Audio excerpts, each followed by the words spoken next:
Hello, everyone, and welcome to Venturing Abroad, a podcast brought to you by Daphne, where we speak with entrepreneurs, investors, and leaders in the tech ecosystem with experience working across borders. And thanks for spending a little bit of your time with us today. My name is Erica, and for this conversation, I'm joined by two wonderful people named Chris. To my side, we're going to welcome our co-host, Chris Pinto, one of our investors at Daphne. How are you doing today? Doing great. Happy to be here. Good. Happy to have you. And in front of me, we're going to welcome our guest for this episode, journalist Chris O'Brien. Hey, Chris. Welcome to Venturing Abroad. Thanks for being here. I'm very happy to be here, and hopefully our respective accents will let you know which Chris is speaking when. Chris, you're an American journalist based in France. You've been covering tech for publications in the United States, in France, and you're also the founder of the French Tech Journal, which is a newsletter and media platform. We're very eager to learn from your French-American experience as a journalist and as an entrepreneur. So can we start this conversation by taking it back to the beginning? Who is Chris O'Brien? Where are you from? And what started your initial interest in journalism? Those are questions I still ask myself every day. My initial interest in journalism, honestly, went back to when I was a kid. Like I was... So just to set the context, because we don't do video on this thing. So just so people who are listening know, I'm old. I'm in my mid. I don't think I'm you're in my 50s, so I may not look it, but I'm the old man in this room. So I'm the kid who grew up like getting the newspaper, thrown on the driveway, and I used to love it. I used to read newspapers like a monster growing up, and I was always fascinated by them, and I just kind of fell into professional obsession and then career in it, and tried to avoid it, really. I went to college originally to be an engineer. Oh, wow. And was kind of miserable. I mean, I was great at math, but like hated the labs, and transferred out of it and went and worked at the student newspaper. Took my first journalism test on a manual typewriter, which again tells you how old I am, and failed miserably because... Oh my God, like a manual typewriter, forget it. I'd already been working on computers at that point in college, but whatever. So professional journalist for more than 30 years, seriously. Mm-hmm. And I ended up kind of falling into tech at a good time in the mid-90s. I was working at a paper in the North Carolina, which for those of you who may not know, actually has a significant tech hub.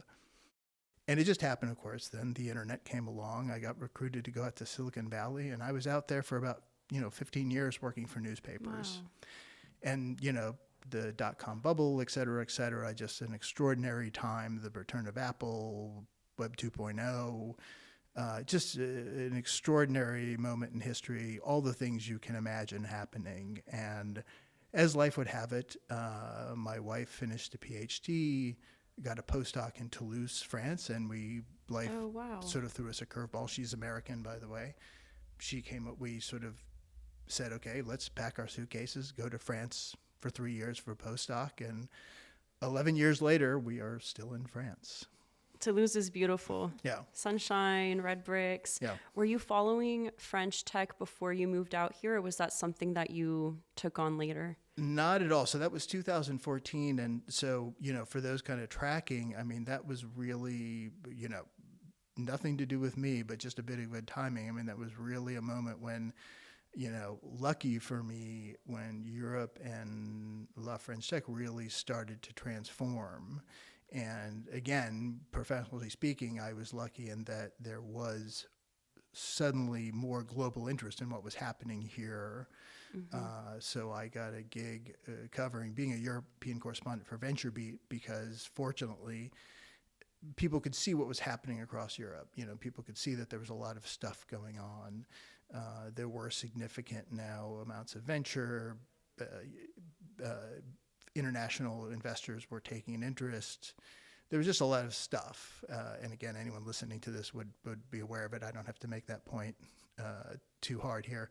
And so professionally speaking, it was a bit of a leap for me to just sort of cut and run and come over here, but it worked out, because of just sort of good timing, and the last 11 years I was sort of fortunate to be a part of that. Yeah, it's always easier to connect the dots looking backwards than Yeah. then. Yeah, true. And what drew you to tech initially?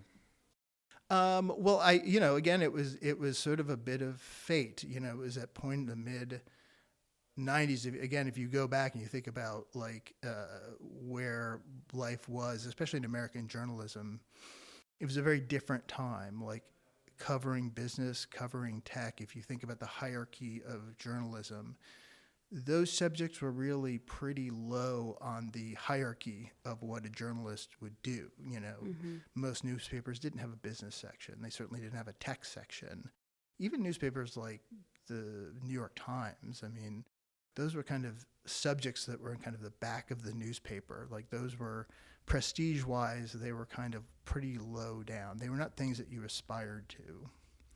And where I was, again, just happened that there was an important tech economy there. And so I kind of got reluctantly pulled into that because someone found out that I had a bit of an engineering background and had some aptitude for writing about those things. And then the internet, 95, 96, Netscape, et cetera, came along, and they're like, oh, well, we need someone who kind of understands this stuff to write about it. And I was like, well, yeah, it is kind of interesting.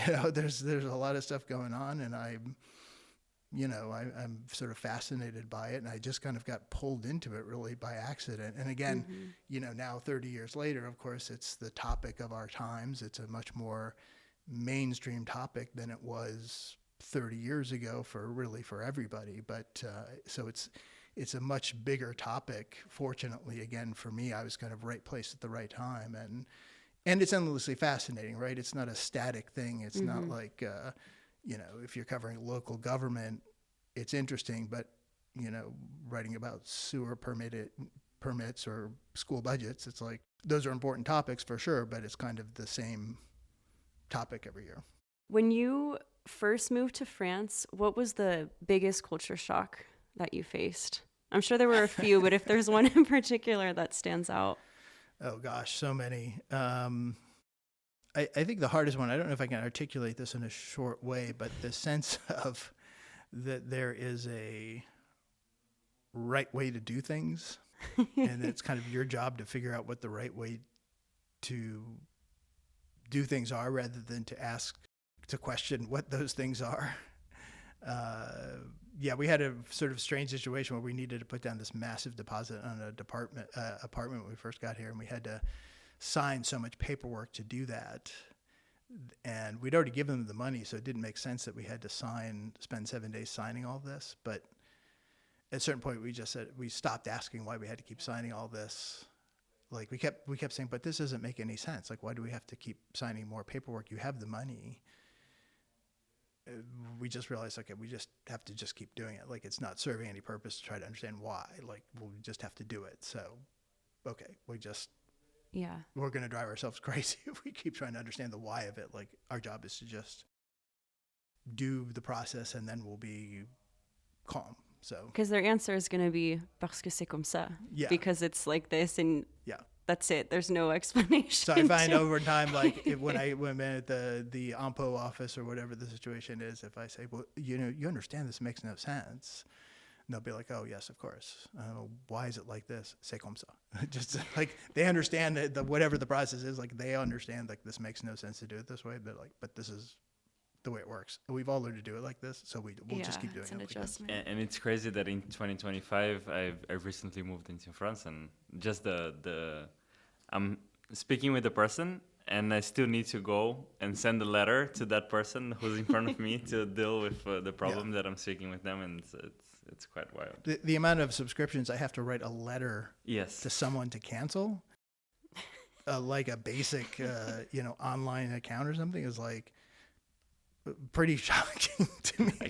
I had to cancel my gym membership last week, and I say, okay, I want to cancel it. Oh yeah, you need to send a letter. Recommended letter to me. It's like, okay, but you're here, just cancel my sorry, I can't. Anyway. Right, but if you sit there and argue with them, you're just like, you'll drive yourself mad. So it's better to just go home, write the letter, post it, and just like accept that. And things do work. This you need to appreciate. Like if you do follow the process, there is logic to the medicine in certain way. I come from Brazil, so like I'm used to things not working. So if you do suck it up and do it, it does. Yeah, and again, like that's the thing I do take away. Like, if you go, you can get stuck on stuff like that, right? Like some of the administrative stuff. Mm-hmm. We were talking a little bit about like starting a company. Yeah, like some of that stuff can drive you crazy. Like they've passed a new law that's coming into effect that you have to now send. It's gradually coming into effect that now you have to send invoices electronically through a third-party platform. Yeah. So I'm officially an independent in France, and this is suddenly, it sounds like, oh, we have all these platforms, billing online, et cetera, et cetera. This has actually exploded the amount of paperwork I'm doing, believe it or not, and made just invoicing people far more complex, which sounds counterintuitive. Eventually, I'll probably figure it out and it'll smooth itself out, but you would think the age we live in, this would simplify things, but it has done the opposite in the short term. And I won't dwell on that too much, but it's driving me crazy at the moment, right? And so you just kind of like, okay, I'm just going to get through it, and eventually this will sort itself out.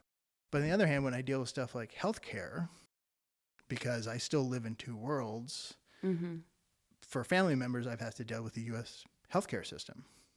And I can tell you that the 20 layers of actors that you go through to deal with reimbursements, insurance, et cetera, to navigate versus here, I go see someone, they take my carte vitale, which is, for anyone listening who's not a French person, it's the card with the chip in it, and they put it in.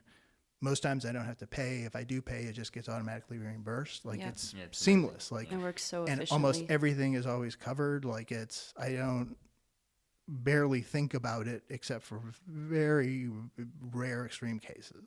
And so when you do have to then go deal with something in the U.S., where I've literally in some cases been in situations I'm dealing with for years, like literally years, that involve multiple calls to multiple people, you just think, how has there not been an uprising in the United States against the system? Not only are they not uprising, they fight to defend it. So I keep that in perspective of like when we talk about this, the larger subject, the U.S. versus France or Europe. Like it's not a unique thing to one or the other. It's not that either one is perfect or either one has a monopoly on absolutely these sort of odd, crazy cultural things that we've adapted to or accepted as part of our lives. Yeah, there's something to be learned from both ways of doing things. And when you moved to Toulouse from Silicon Valley, how did you pivot your career? Can you tell us what the process was like to continue your career as a journalist in a new country? Well, it was a lot of scrambling initially. I mean, again, I was very lucky because in some in a funny way, the person I probably have to thank most would be Francois Hollande. Okay. And not many people will say that. Not many people. Yeah, the guy who ended up with an 8% approval rating at some point, probably not people.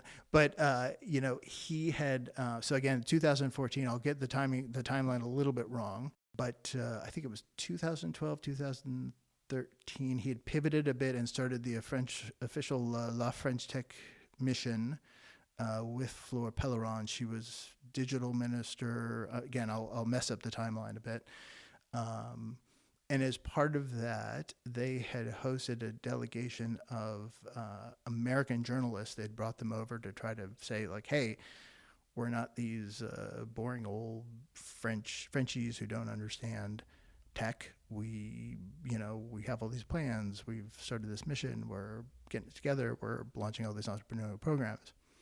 So one of the guys they brought over was the editor of the site called VentureBeat, which had been started by a guy I used to work with at a newspaper in Silicon Valley. So he had come back all psyched about what was going on in France, what was going on in Europe. So he'd heard, Chris O'Brien, I was working at a newspaper called the Los Angeles Times. He heard, hey, he's leaving Silicon Valley going to France, and he's like, hey, I just got back from France. There's all this stuff going on. Would you want to do some writing for us when you get over there? And that turned into a gig when I got over here. So that's why I say kind of half jokingly, like Francois Hollande kind of set me up a little bit for a gig that was, started off freelance and became a bit more than that. And then again, I was very fortunate because, again, you imagine what was going on in Europe, like word gets out, Anglophone journalist had landed. There's all these events popping up. People needed a moderator. People needed an Anglophone. They needed someone who understood tech. And I was very quickly, words gets out like, oh, this guy's here.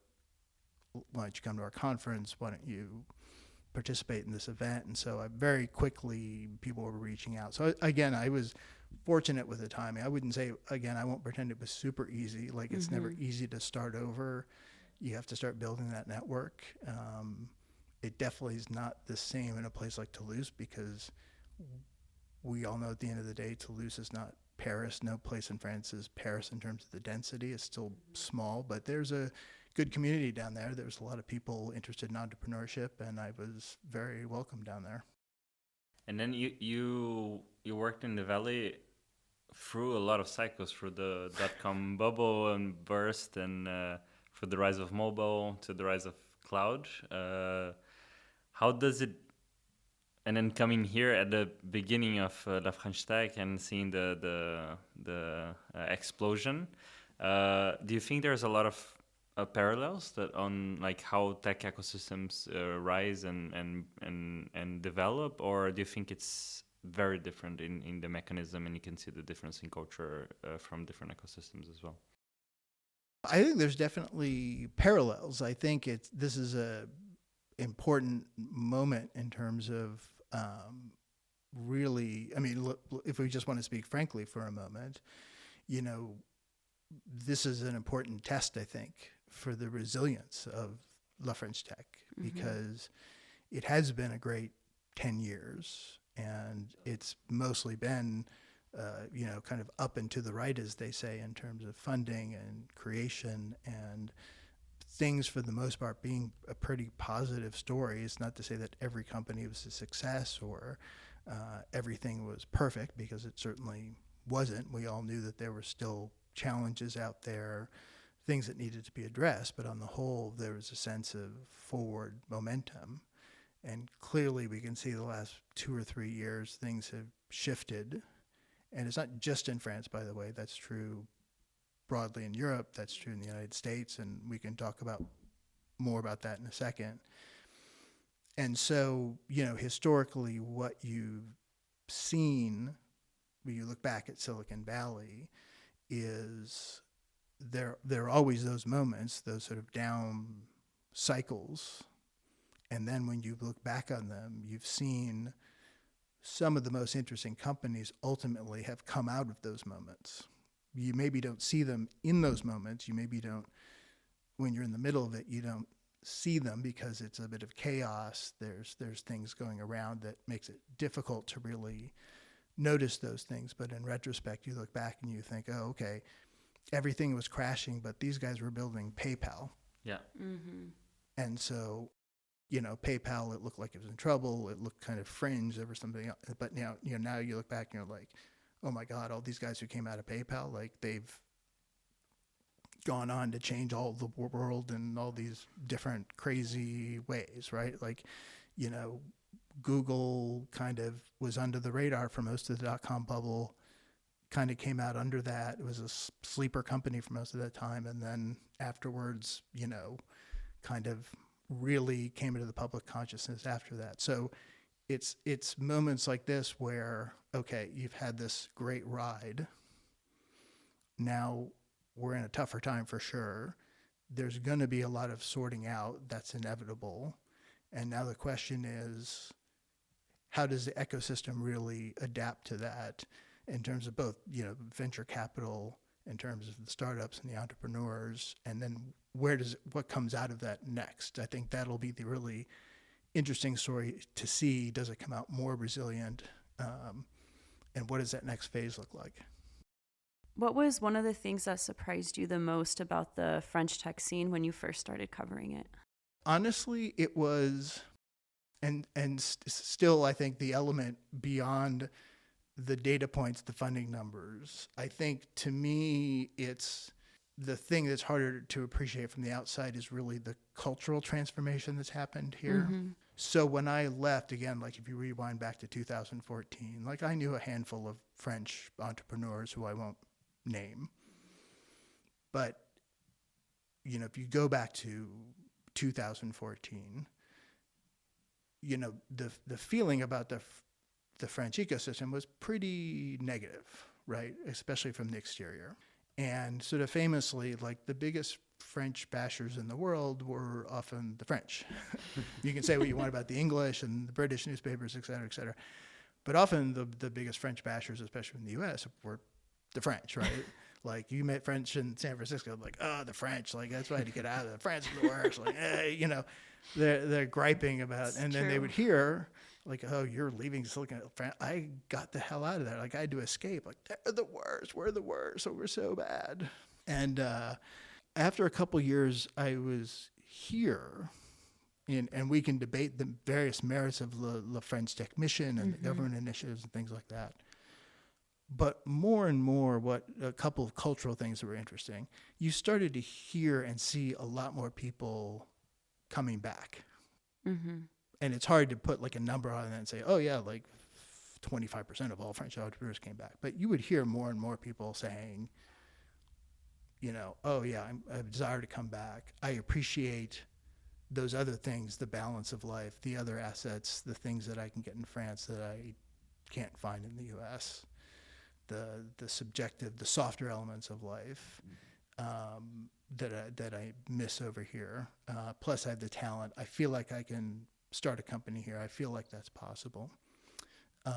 And then also, you know, now there's more venture capital. The message from the government is clear. We want entrepreneurs. We support innovation. The programs are there. Again, we can debate the numbers, the amount, you know, whether this regulation, that regulation is good, but overall it's clear the message was there that we need, support entrepreneurs. And then, you know, just in a younger, youthful sense, like you can see it when you go to co-working spaces, universities, among younger people, like the desire to be an entrepreneur is just simply profoundly transformed. I was interviewing Pascal Cagny of C4 Ventures a couple weeks ago, and he sort of made this point, like, okay, we could talk about venture up, venture down, et cetera, but like, yeah, you go to a university campus, like the number of students who want to be entrepreneurs, who feel like that's the path they want to take versus going to work.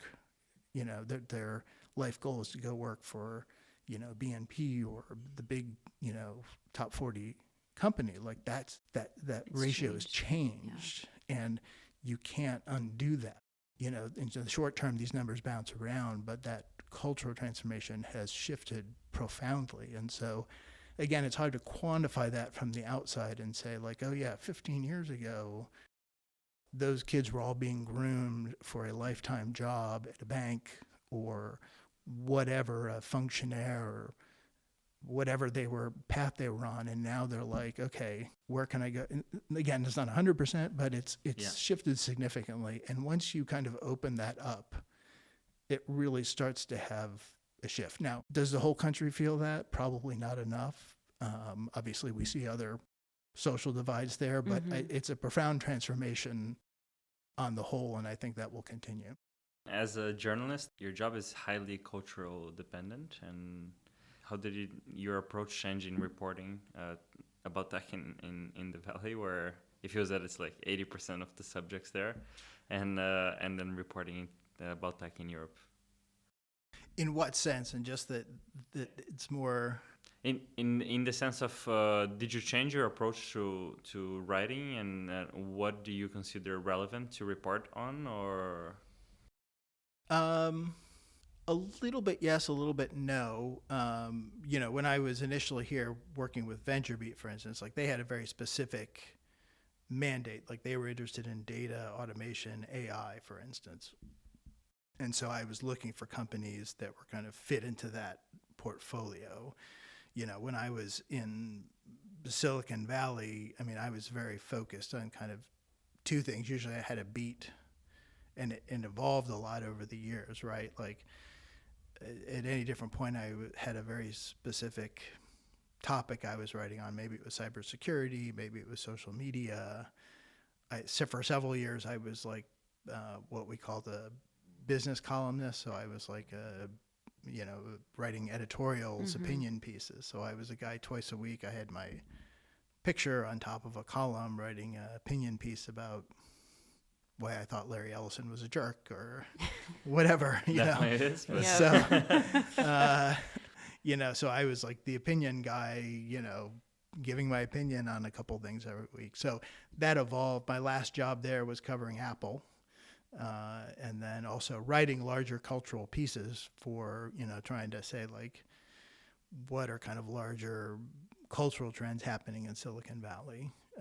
So here it was really trying to do two things. I mean, trying to find more recently, like, interesting companies, but also, especially now with my more recent project, always kind of looking for interesting people and companies, but with the idea of like, what does this tell you something? Does this give you a glimpse into something larger about the way things in France work, or a distinct element of something about the French system or mindset, or a larger piece of something that's happening here? Nice. And just a curiosity question. As you interviewed probably a lot of entrepreneurs in your life, and you could see how their careers evolved after you interviewed them and how their companies evolved. Were you able to feel the really special ones from an early age, and you could say, hey, this one is going to be a great founder, or not so much? No.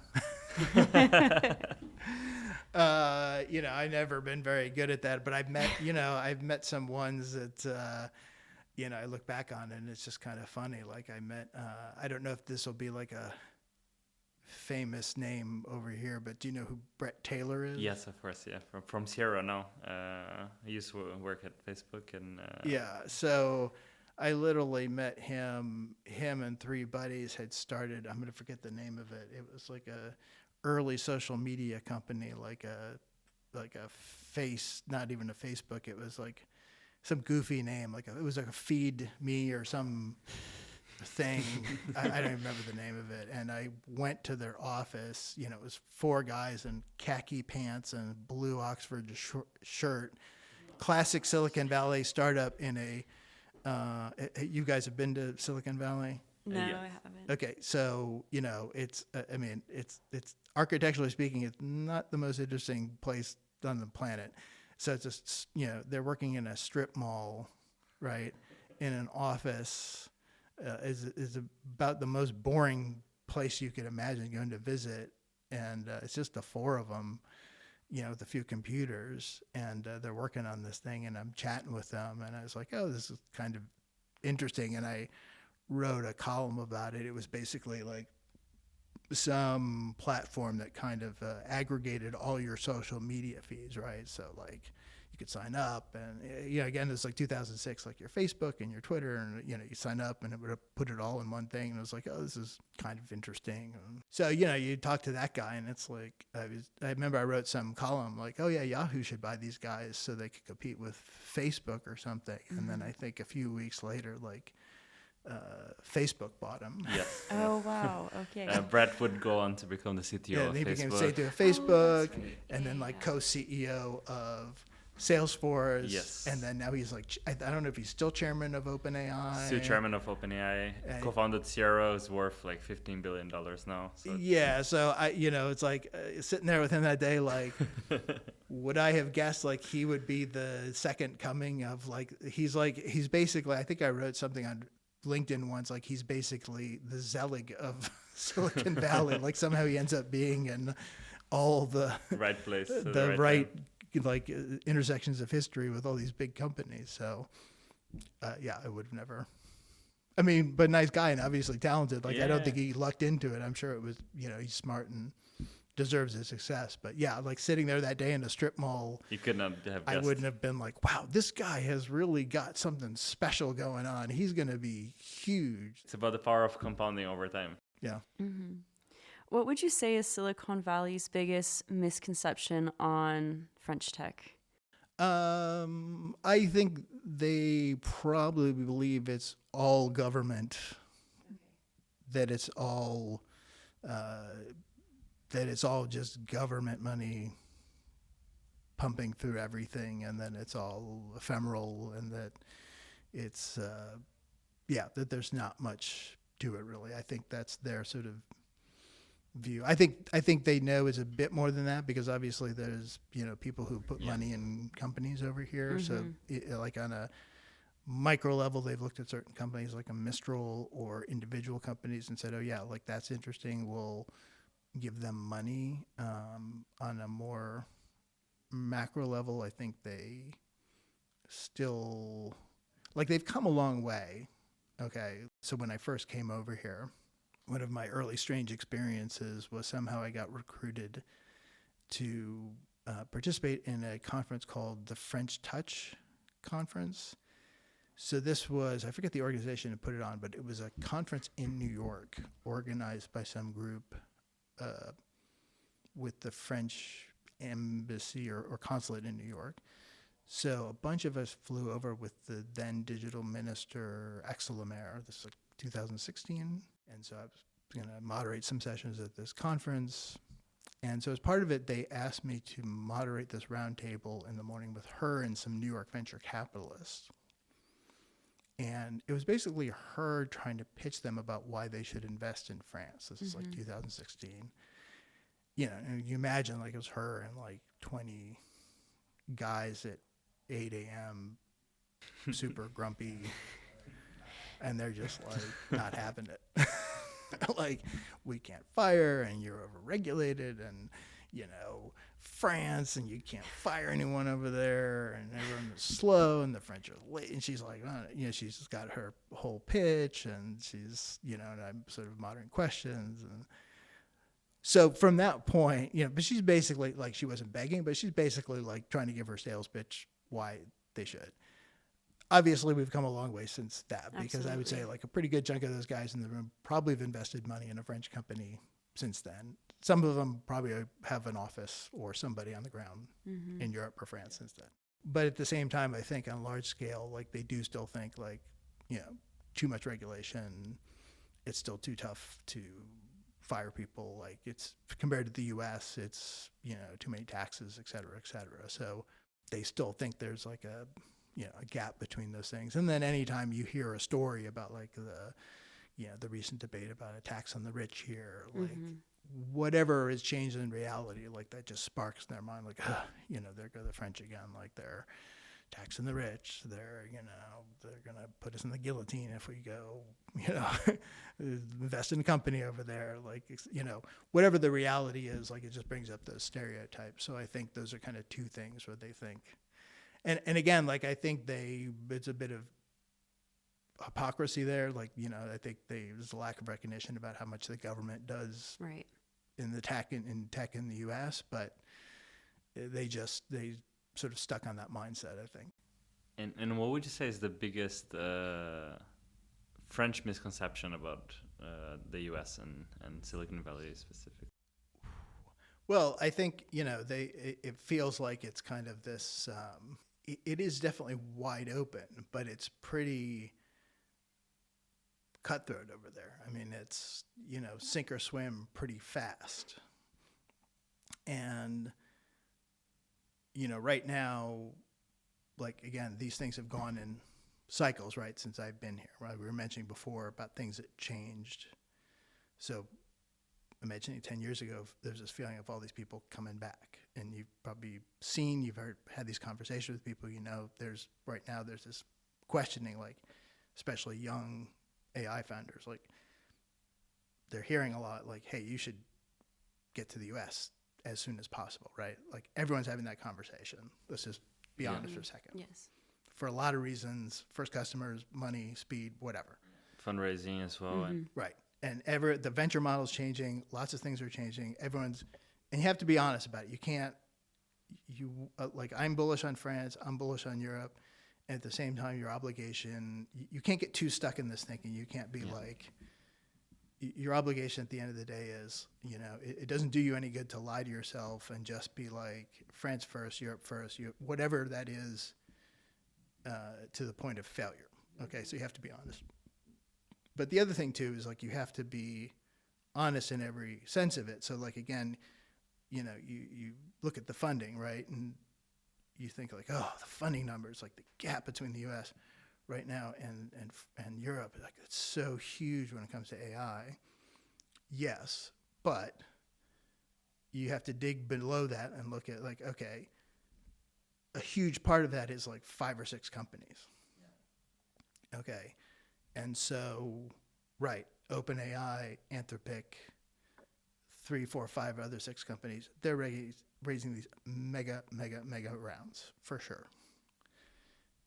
You look below that, the number of companies raising is fallen dramatically. if you go out of the top quartile, the round sizes are not that different. Yeah. And so, so you got to think, what am I getting?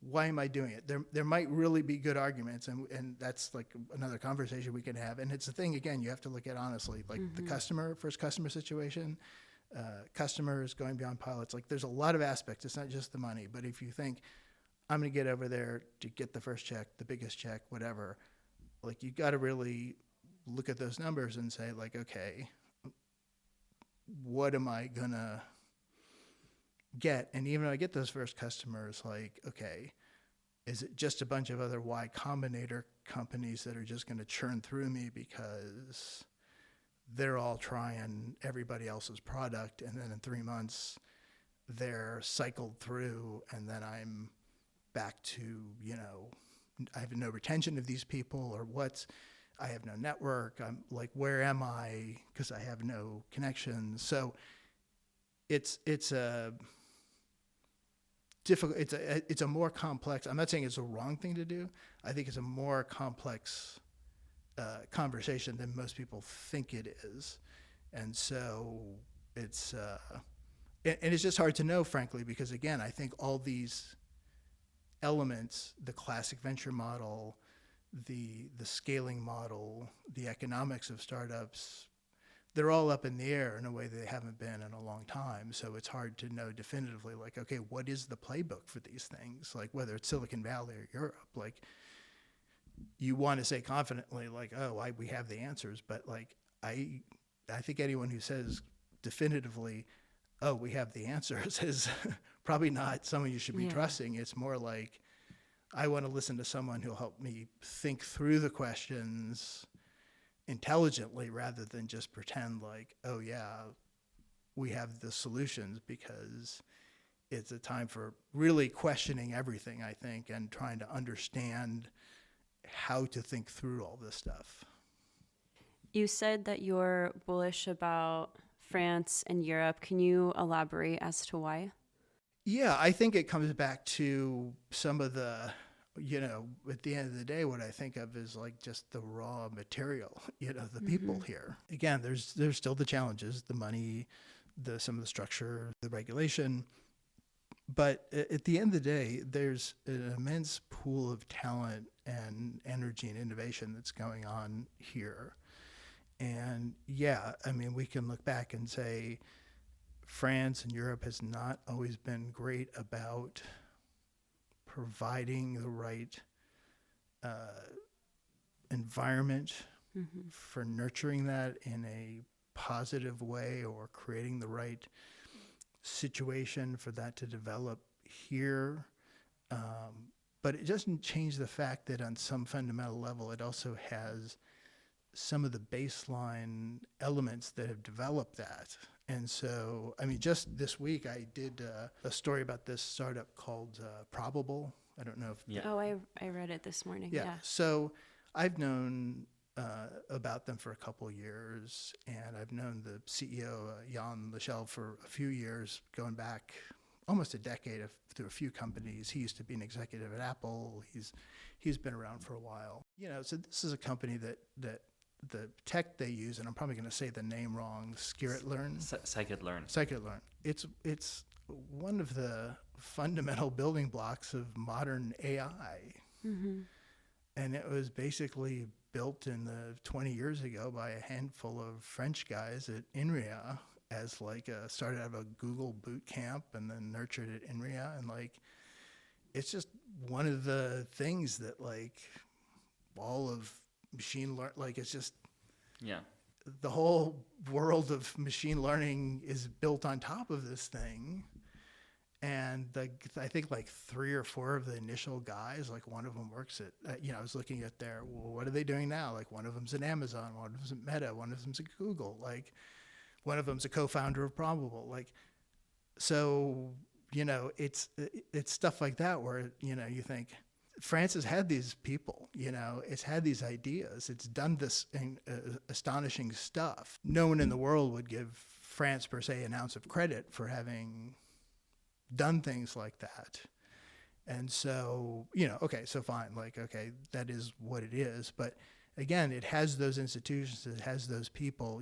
Now one of the guys who's a student of one of the people who created that was Arthur Mensch. So, he started Mistral. So we'll see for them, right? But so that's kind of a step forward, right? The next generation of the guys, okay, now he's not just sitting in a lab. He's gone off and started a company, and we'll see how they do. But I think that, clearly they have the ingredients and the people and the institutions that nurture that kind of talent. And a previous generation, it kind of, again, I hate to say slipped away from them, but didn't find the right environment here. And then end up succeeding.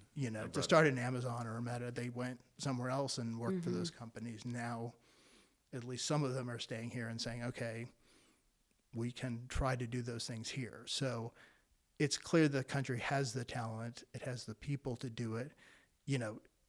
Does it have the money to give them a $1 trillion Series E round to build 100 data centers to scale against OpenAI?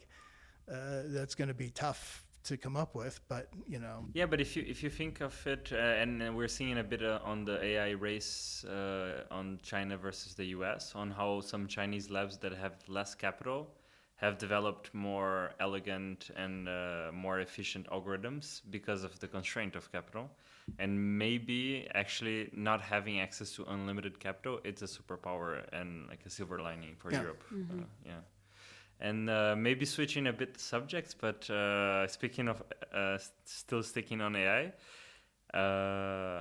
as a journalist, the field is changing a lot now. And I think I hate asking broad questions, but where are your thoughts, or where journalism will go in the era of AI? Gosh, it is a tough question to ask. I mean, it's like everything. It's a blessing and it's a curse. Mm-hmm. And you go through cycles with this stuff. If I think about, let me just talk for 2 seconds about what I'm doing now, right? So we have this small media company, the French Tech Journal. We publish these newsletters that are trying to be sort of the Anglophone guide to the French Tech Journal, right? So we're a small team, we're 2 people. So we're obviously kind of limited in the bandwidth of what we can do. We publish a couple of newsletters. There's only so much that we can do. Right. And people are always like, oh, you should do a podcast, and you should do video, and you should do this, and you should. I'm like, yeah, okay. Okay, we're 2 people. I could work 160 hours a week, but, then I don't think so. I'm in my mid, okay.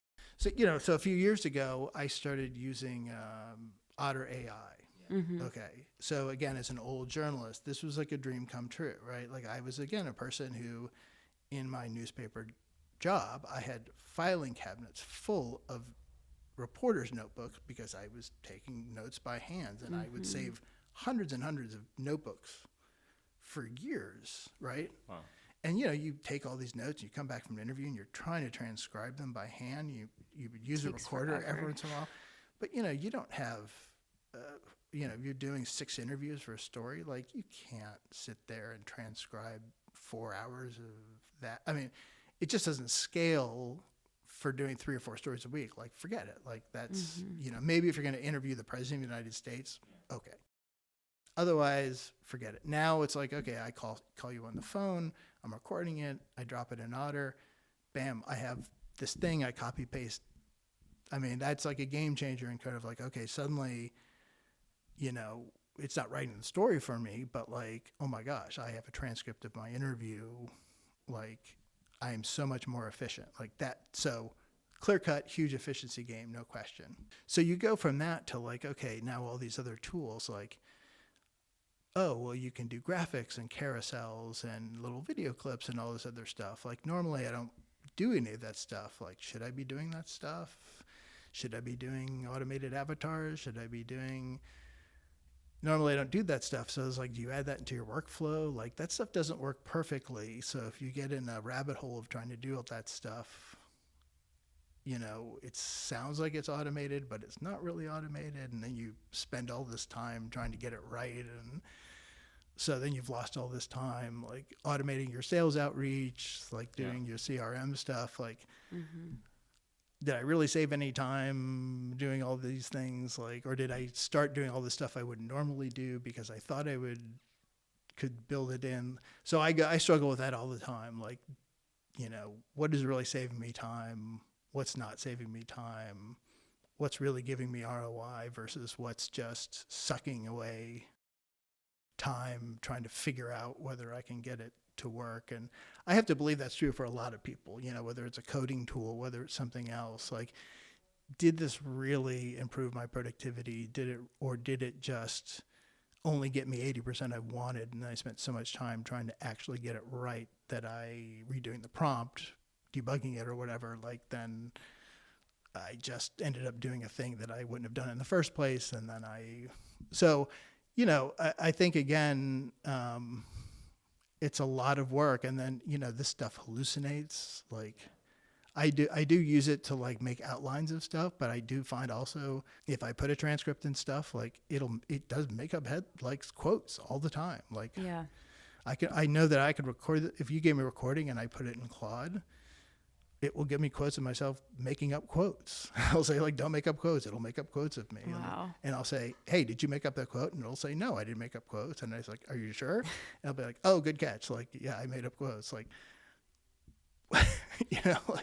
so I just know, like, okay, I can't use it for stuff like that. I can't. So yeah, it's sort of a mixed bag, I think, but it's tough because, there's so much then, what are we doing with it? What are we using it for? And then with kind of content generation getting easier and easier, and especially now with like pure AI content on images, videos, do you think the readers and the audience will drift away from kind of like artificial content, or like at scale, and will look for something more tailored where they know the people? Where do you feel the audience is going and the readers are going in the age of like AI generated content and a lot of slop? And it's a very good question. I honestly don't know the answer to it. Like, I took a few weeks off the summer and I went and stayed with my brother in Chicago, and he was telling me about a buddy of his.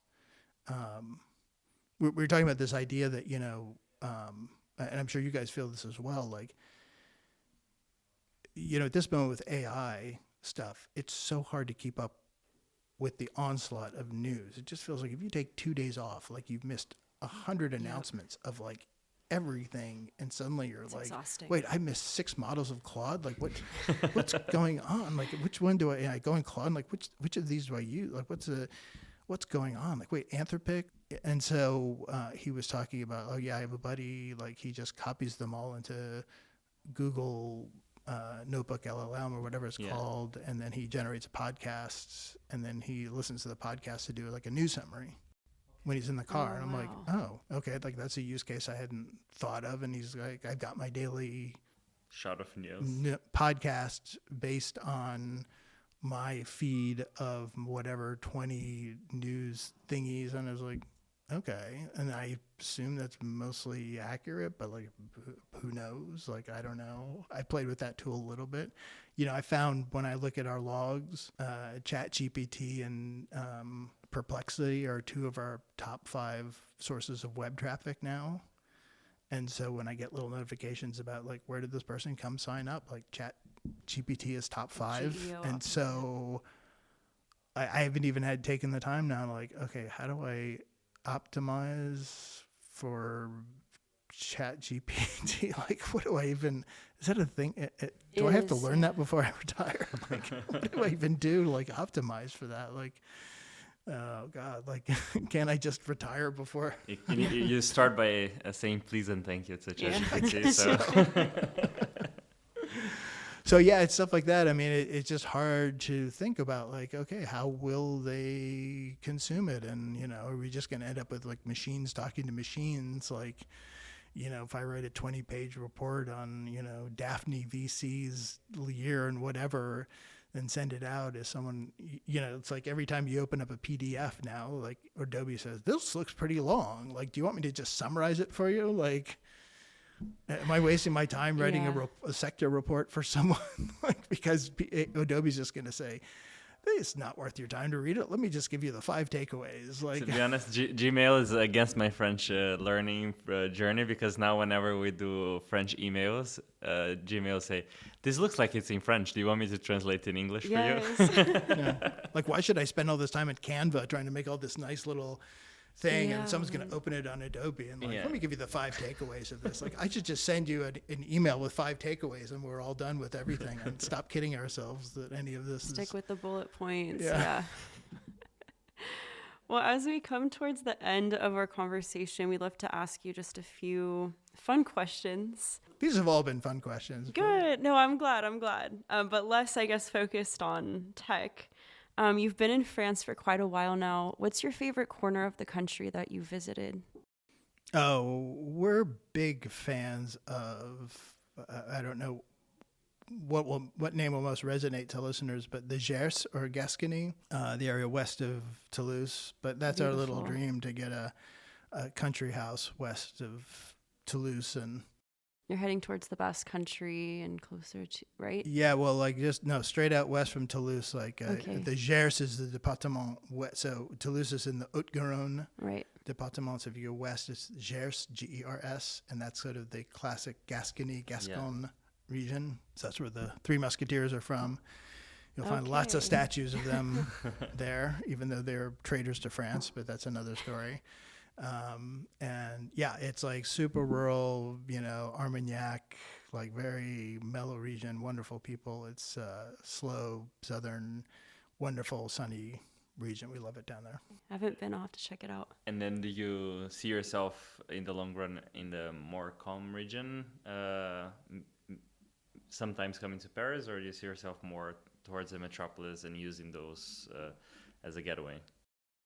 We would like to be in the calm region, and I won't, since we're running a long time, I won't go into this, but we actually just moved into Paris for the first time, like a couple months ago. So welcome. We moved up to the suburbs a few years ago, and then we just got our first official Parisian apartment in the 18th. So Congrats. We are now attempting to pretend to be Parisian. So we're now in the thick of it for the first time. But yeah, I think longer term, we would like to be in the countryside. But if you know the geography, that part of France is not well connected to the TGV or the Correct. Fast trains, so for good and for bad. And so it's not practical to kind of sneak down there and then zip up to Paris. Yeah. So I've seen you're a big fan of food. So what's your ideal French meal? It's funny because people ask me that. Like, I'm pretty basic. Like, I'm a steak frites guy. Yes. You don't need anything else. It's No. I mean, I'll eat lots of stuff. Like, people ask me, like, what's your favorite thing? Like, I'm pretty all over the place. What I really love is the mode of eating.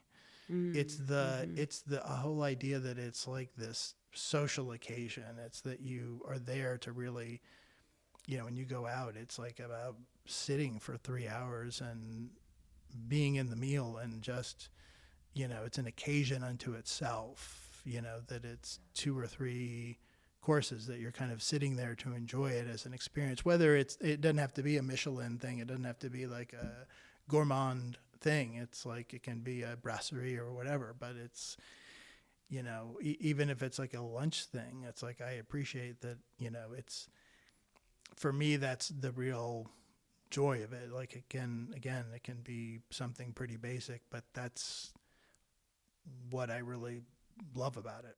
And to close this off, is there an article or story that you've written throughout your career that you're particularly proud of?